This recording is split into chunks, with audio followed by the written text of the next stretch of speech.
Marinaga mga ka-face, marinaga mga brad and sis.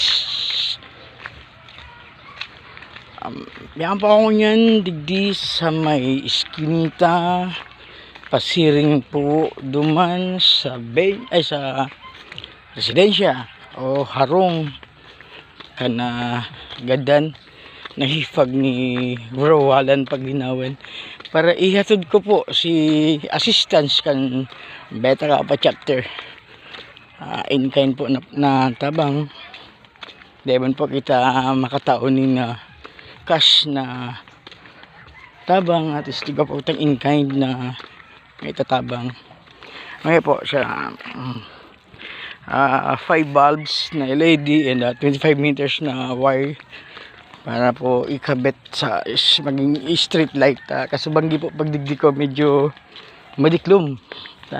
So mga FC mga street light po pati pawara-wara. Manayumi, good morning po. Padyan pa ako sa gadan ito kun wire sa mga bombilya. Ano yan? Wire po sa mga bombilya. Madiklom po mga sa dalan. Sabi ko kay Insa na na tatay palagan street light naman sa may puro. Po manay, pwede pa ako. Medyo hararayo po. Hingal na sa indong sa indong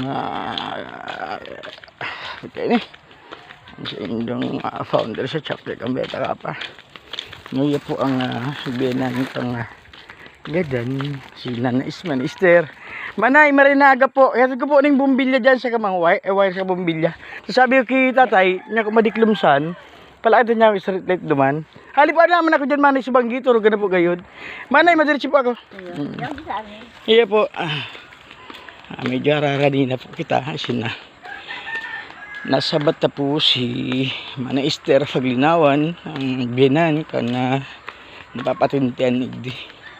So, sabi nga ni po kayan, mamang kitang maitaong kas na assistance sa in-kind na pagtabang asin may pahikidumamay sa ng dakulang bagay. And salamat po sa mga membro ko sa Beta Kappa chapter na pag mga araw kanin ko yan, yan po an sa indang pag-anduyog. Maski nga sinasabing nagkakatirtiri ka po asin na pero yaon sinda pag mga araw kaning bagay na para sa may tatabang. Yaon sa mga membro, yan ang proud na very helpful ang mga Agilang Bicol nun. Lalo na ang mga membro ka sa chapter Regis del Rosario. And harani na po kita. Pirang lakdang na lang po. Yan na kita sa mismong residensya kan na. Napatintiyan. Na po kita.